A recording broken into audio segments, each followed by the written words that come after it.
My dear Derek, I'm here to carry your leg around the convention center. Just a little joke for the people who were there.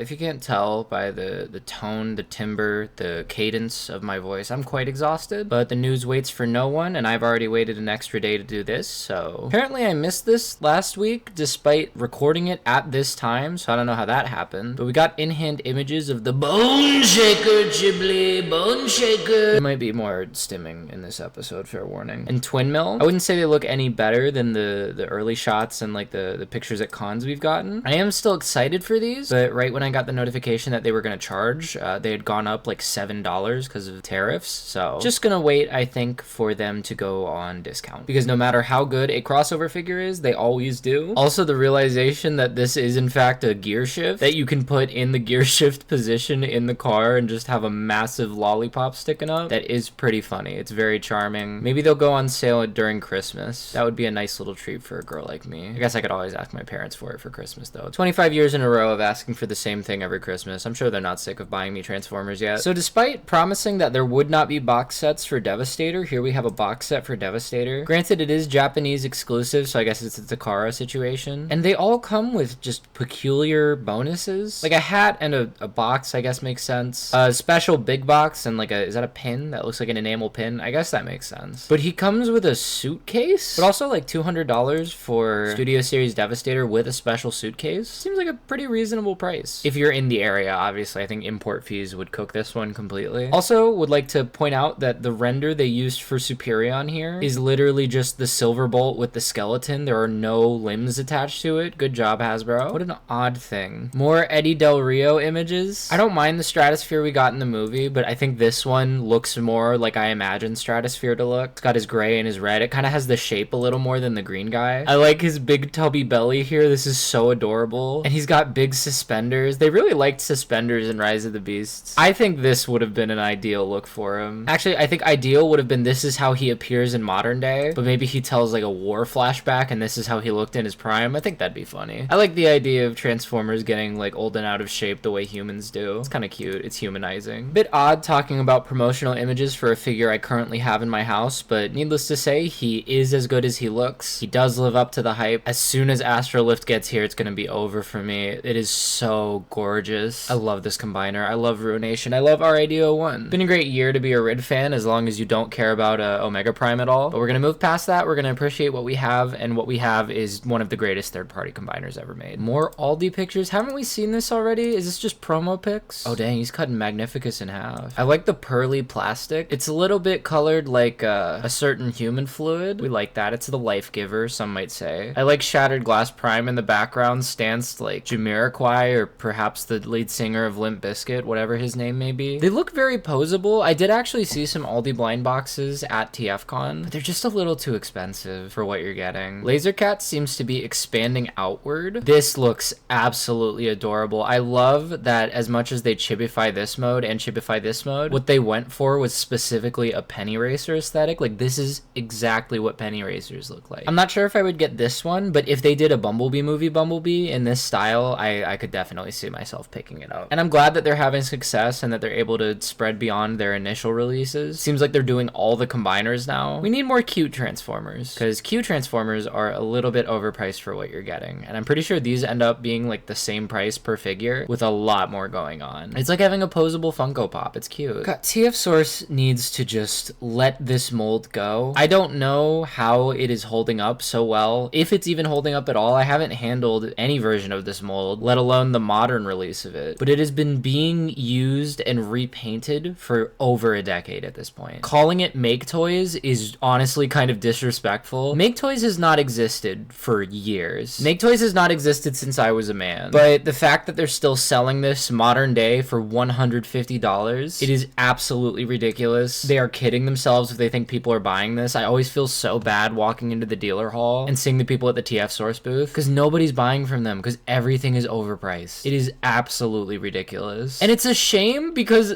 first of all, the name Ice Cream, hilarious. Little bit of a missed opportunity to not make him Neapolitan ice cream colored, but I do actually rock with this deco pretty heavy. And I'm told by many people that it's a pretty solid mold. Like, it seems fine. But why would you buy it at full price in this day and age? Maybe back when it was released and it was like one of the only only good Masterpiece Starscream options. Okay, it was like 120. That was pretty standard for the time. But 150 for an outmoded, outdated, and probably like floppy mess of a mold because of mold degradation. And releasing them every single year in increasingly weird colors. Like, do you remember when we had the blue one that wasn't Ion Storm and wasn't Thundercracker? So, fun update. I was on the TF Source website trying to find the specific figures I was talking about, and it turns out that there are like 7 different blue ones. I'm pretty sure the one that's called Lightning is meant to be Thundercracker. Like, that makes sense. And there's one called Ion Swarm, pretty unsubtly Ion Storm. But then there's Sky Guy, who's just like a lighter tealer blue. There's Fruit Punch, who looks more like animation accurate to Ion Storm. There's Wingnut, who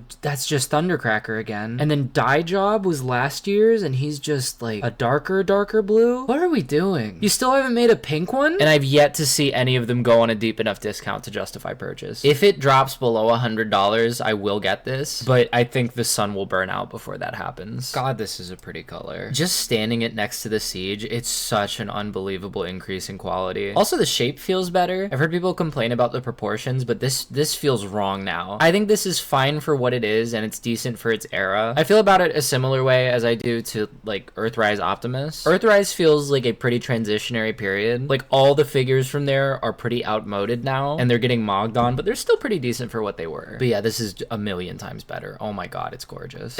I don't know why they bothered doing this size comparison. This is the only one that matters. And as much as I'm not too bothered by the change in aesthetic, like having less greeble, more smooth surfaces, I would say it is pretty noticeable here. Your mileage may vary. I guess I understand if that's a deal breaker for you, but me personally, that is not going to dissuade me. Of course, you can do a little bit of a lamp with him. My dear Lampa. I think this is a pretty reasonable scale. Like, if he got on his knees here, he'd probably have pretty easy access. Funko Pops. Why did Thundercracker and Skywarp look like? What are all of these expressions?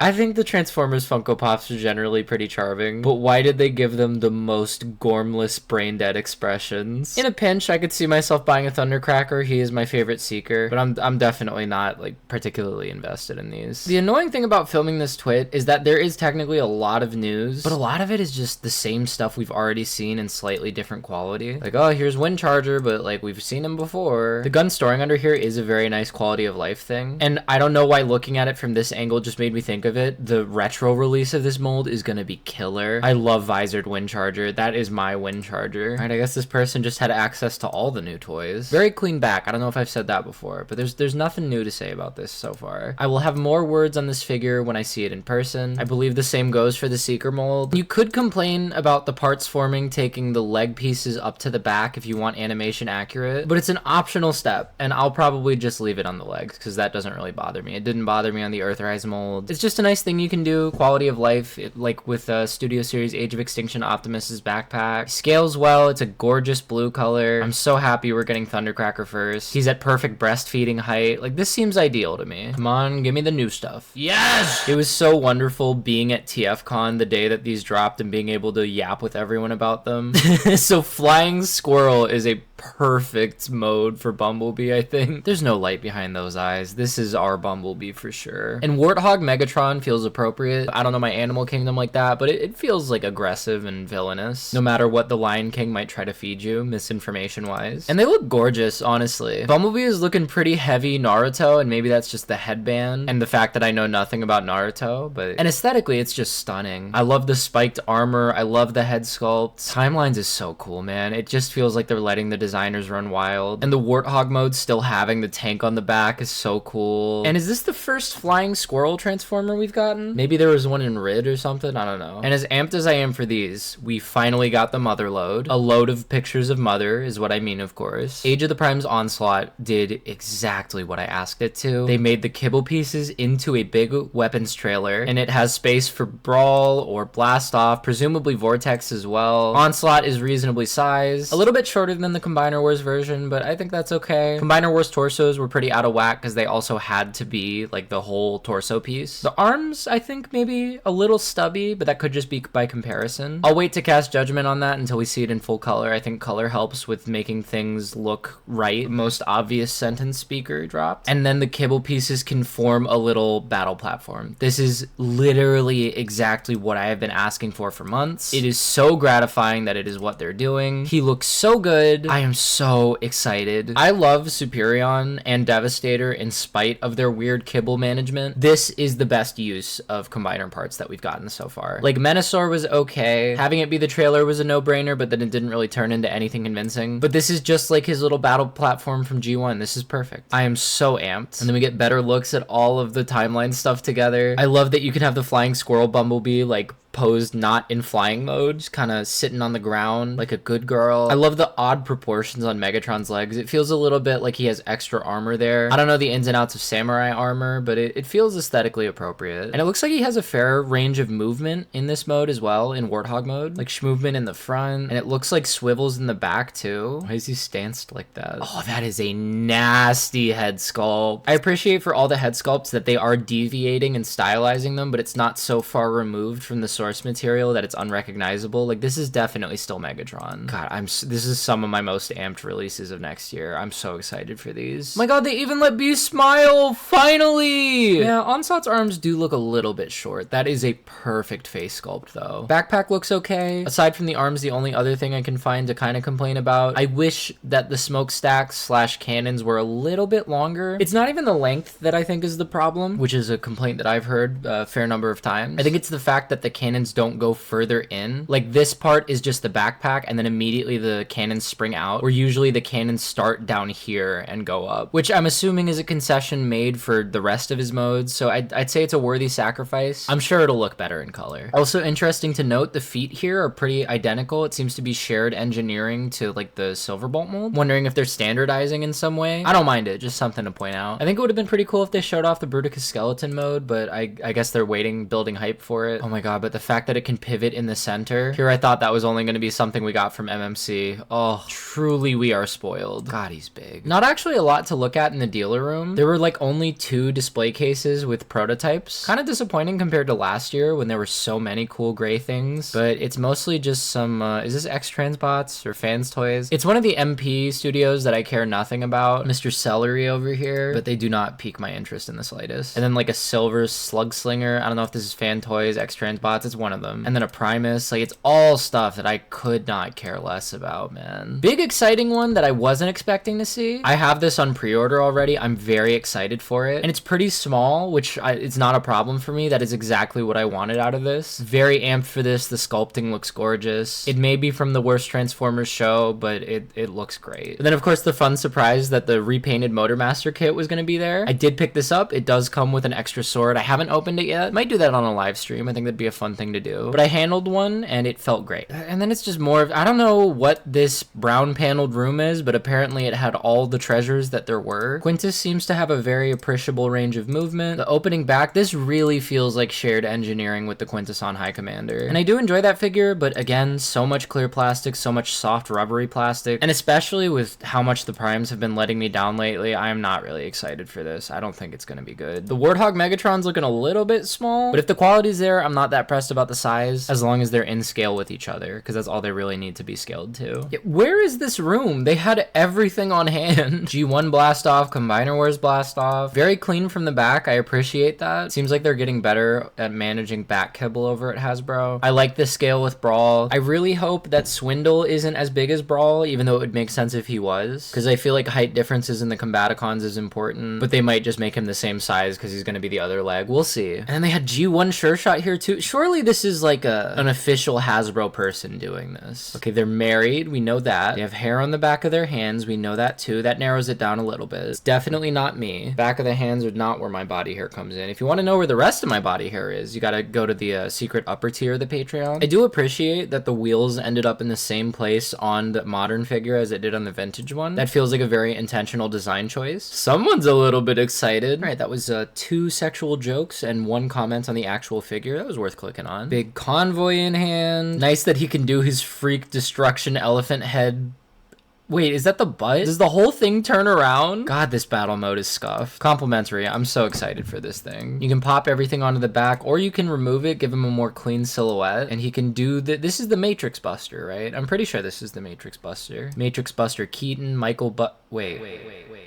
How small is he? Is this the height that Big Convoy is supposed to be? Look, I'm still excited for the figure, and scale is definitely not a deal breaker for me. I mean, he's gonna be smaller than Magmatron. I only really care about like the good guy being smaller than the bad guy, but especially with the price hikes. If you're not really attached to this design or this character, that's gotta hurt. Smaller than an Earthrise Seeker. Ooh. I am confident that the plastic will be dense, the hand feel will be good, and the toy will be solid, and that will make it feel justified. But oh my god, that is a lot smaller than I thought he was gonna be. Okay, so wave 1 of the Blokees Wheels is very exciting to me. First of all, love the presentation in a cargo box, and it seems like they're going heavy IDW on this. I think I might just order a full case of them and sell off whatever I don't want. The one I am most excited for, and it's not even close, IDW Swerve, and he has his My First Blaster. It's like it was tailor-made for me. Oh my god, I love it. I love it so much. Probably keep Swindle, definitely keep Gears, definitely Megatron. Probably keep a runabout. Everything else, I could take or leave. But Swerve is so exciting, man. I really hope they're fun to build and that they roll satisfyingly. Also very curious how big the wave is gonna be. Like, is it gonna be a situation where, how many are these? That's 16. I think Galaxy Defender version is the same. So presumably the regular ones are just these. And then, yeah, we get a special Optimus, a special Rodimus, and a specialer Optimus, and a specialer Rodimus. Yeah, so it's probably a 12-box wave. Same rules as Galaxy Defender. If you get one special one, you don't get the other special one, etc., etc. Which is great for this wave, because I don't care about either the Optimus or the Rodimus terribly. It is cool that they come with little pilots, though. Like, those have got to be microscopic. Did I say I'd keep Scamper? Because I definitely also keep Scamper. Yolo Park AMK Pro... Now we get to the third-party panel, which for the first time in my history of TFCON attendance, I missed. Girl was busy in the dealer hall, probably. Or maybe out to lunch. I think I was out to lunch. You know, it's nothing serious, just having a little bit of a social life. I'm sad that Non-F apparently didn't have a booth. It was so crowded at that venue, I didn't get to see him. I might have gotten these. These are so cute. And he's restocking his G2 Sideswipe, which is good, because I'm pretty sure that's a very popular one. The Devastation Sideswipe set looks good. I would love if they gave him a fixed head, though. I hate the tiny little dopey head. Sideswipe needs his horns, man. It doesn't look right. This is that third-party company doing the really good Rise of the Beast Masterpiece stuff. Car mode's looking a little bit rough, just with all that paneling. God, that's gonna be a nightmare to transform. I really just hope that their Scourge is good. And maybe their Mirage, but especially their Scourge. That's the one I'm most excited for. Caillou model, isn't that guy with the bald kid? Oh, it's just CN Culture. Okay. Yeah, I've already pre-ordered this. I'm so excited. The CN Culture Yukikaze is one of my favorite figures of the year. I pre-ordered this like the hour it came out. The fact that it comes with little tracks is so sweet, and I'm assuming there's like 6 in there, so you can sit all of them on a track if you want. And apparently the fists are all built into the robot. Very efficient use of space if that's true. I've already seen all these pictures before. They look great. I'm so excited for these. Apparently they're supposed to be out before the end of the year. I really wish they had shown them next to the 2 that have been released already though. But yeah, Mountain and Greenland. I'm assuming it's Mountain and Greenland, but this makes it look like this one's name is Mountain and. Robot Toys working on their masterpiece. You can't call him that. Are you trying to get sued? That's crazy. They better watch themselves. Nintendo does not mess around like that. If I cared about Masterpiece Beast Wars Transformers, that would be a buy for me. But I do care about the Legend scaled ones, and the Tarantulas looks great. Very excited for this. I am all in on their Legends class Beast Wars toys. I just hope that maybe there will be some metal in his lower parts. But even on the Legacy toy, like his skinny legs are a little bit difficult. They don't hold him up terribly well. Hopefully they had the wherewithal to make the feet out of metal or something like that. This is still Laser Cat, right? Well, presumably, judging by the this seems like a Laser Cat. But yeah, they're doing Volcanicus too. Oh, they're so cutie! And they look like they're in toy colors. I love that the Combiner Kibble can be its own little guy. Oh my god. Oh my god! Look at their little faces. They're so baby girl, dude. Oh my goodness, these are so cute. But I am more interested in this. That's right, I have fully turned around. I am now a Superion supremacist. Maybe not the best to describe yourself as a supremacist now that I think about it. I am an Aerial Bot Areola fanatic, which is good because look at his big milkers. I love his Buster Cannon. This is sick. I think I'll get this one. Out of all the ones that they're releasing, this is the most tempting. I love how big this jet is. All of them are so cute. And look at the little Kai. Oh, it comes with little little laser cats. Look at these. And you can do mask face or mask off. Yeah, I'm very excited for this. Oh, and they're so cute, man. Come on. The chibi heads are eating good right now. Craftsman, I still need to get the last two in the set. The longer I've had these two, the more I have not really wanted to play with them. I fear that it's an Iron Factory situation where it is objectively pretty good, but the transformations are just a little bit too much for me. Which is a bummer because I really enjoyed the nose cone. I don't know. We'll reevaluate once I get the last set. And then we've been seeing teasers for their Grimlock quite a bit. I don't know if there's anything new here. All the blast effect flame parts are pretty sick. Again, I'm loving their stylized look. I'm really starting to think though that Craftsman is just Iron Factory under a different name.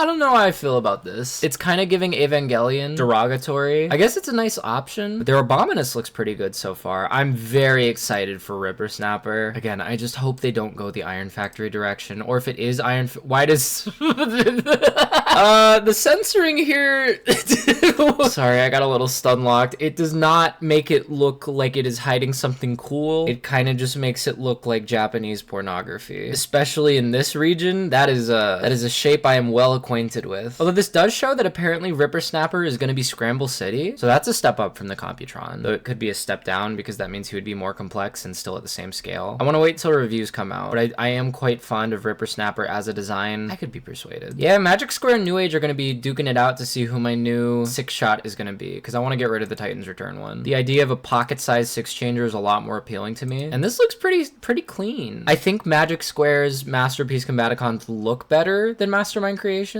Like, it's more cartoon accurate, the smoother surfaces, but from what I've heard, they're kind of a nightmare to handle, and I am in love with my Ocular Max Ruination. I have no reason to collect these. New Age, we get another just man with a man name. Presumably, this is going to be one of their most repainted molds ever, because once you get Rekgar, it's no holds barred. Change around a couple chest pieces, give him a different head, give him some different kibble. If this ends up being a good figure, it's a slam dunk for them, because you can get every single obscure random Junkion out of it. And am I crazy, or does this look like Nightbird? Fans Hobby has some more repaints of their Armada Optimus coming. I kind of rock with the Magnus colors. Does it not come with the trailer though? Like, is it just the release of the Magnus? I know that's how the toy was, but it would be weird if they just did this part and then also gave, like, well, I guess this guy was called Ultra Magnus at one point in the show, and then didn't give a trailer for him to combine with. Ugh, I do not care much for the Protectobots, but Toy Colors Hotspot is putting in some work to convince me, because apparently this figure is great, and as much as I think the blue head is gorgeous, I think the black helmet is stunning for him. God, he looks good. This I'm probably gonna be getting very soon, because apparently it comes out in November according to the Chosen Prime booth people, and I have full confidence in the Ocular Max combiners now, and Devastator's my favorite combiner. I will admit, proportionally, he is a little funky. It does not look quite as good as Fan Toys or X-Transbots, but I think that is a fair sacrifice, and it's the one that Ocular Max generally makes. It will look a little funkier for good hand feel and good transformations, and I'll take those over good looks any day. Really hope he's good, and they're still beating Fan Toys and X-Transbots on price, because these are like 120 to 130 each, and those ones are upper 100s, low 200s, so I think I'd be getting my money's worth with this. And they also had a prototype of Mixmaster there. He looked pretty good. Again, a little frumpy, a little funky on the proportions. Look at the depth of that range of movement. That's crazy. And you can switch from animation accurate to more like real life vehicle accurate. Yeah, I know that they're doing a lot of like shifting stuff in this, like having normal wheels or the big inflated wheels. Hook looks pretty nice. Not sure about this little piece here, but he looks the best proportioned out of all of them so far. They're doing a deadlock out of their drift. That's just smart. It's the Black Convoy effect. It's gonna sell. It's apparently a great figure. And then Fantastic Bundle, I'm pretty sure this is just Fans Toys still. This is the one that did the Sound Blasters Soundwave. It looks good, but I've always wanted the original MP Sideswipe. I hope that this coming out will encourage some owners of an actual legitimate MP Sideswipe to sell theirs to me. To me specifically, I would really like one at a reasonable price. I've always wanted that figure. Yeah, but the MP Sideswipe was a grail as a kid, and that was back when they were still fun figures. Doing it as Red Alert too. Like, they do look better proportionally. They are more animation accurate, but my child heart wants the other. More Fans Toys, yada yada yada. It's nice for their Oceanus to have options. Are these, wait, are these two two different this is the same figure? That is cool. That's so good for the like 6 people who actually like the animation accurate broadside. This thing is so ugly, dude. They were not cooking with this head. But the fact that you can actually make it look so drastically different, presumably all self-contained, that's impressive. I respect and appreciate that level of engineering. Looks like a pretty solid carrier mode. The plane is pretty convincing, which is a rarity for broadsides. Oh, and you can even, okay, is this all built in? Is it just like flipping panels onto the other side? Because this is a pretty impressive change in shape. I can't see myself getting this because it's probably going to be like $400 and ungodly big. This would be a great thing to be able to mess with for a day. And then final news for the week, we end on a little bit of a whimper, which is okay. I'm kind of tired of talking about really cool things. Galaxy Toys, who is apparently originally MPH Studio, is re-releasing their Beachcomber with no rubber or die cast this time. Apparently that was what the MPH release had. Yeah, 100% ABS material, no nylon or die cast. I've heard mixed things about Galaxy Toys. These look cute though, and I imagine they're only going to be priced at like $20, but you know, especially with Dr. Wu in the game, I don't think I need this. And the green here is kind of a weak showing compared to how G2 Beachcomber is supposed to look. Maybe when the Golden Lagoon version inevitably goes on clearance, I would grab it. I don't know. I'm fine with my Legacy Cliff Jumper. This is not Cliff Jumper. I'm so tired. Which is fine because Twit is over. I've almost recorded for an hour. Dear God, let me go to sleep. Oh my Jesus. If you appreciated all my hard work and my determination in the face of insurmountable odds, parentheses, I'm a very tired girl and I want to go back to sleep and have a nappy very bad, please subscribe to the Patreon. It makes a big difference. I know I do this bit a lot, but it would go a long way for a girl like me. Even if you don't though, thank you for watching. Thanks for staying to the end of the video. And if you like bad singing or maybe good singing, I haven't decided what I'm going to put as the end track yet, then stick around for another couple of seconds.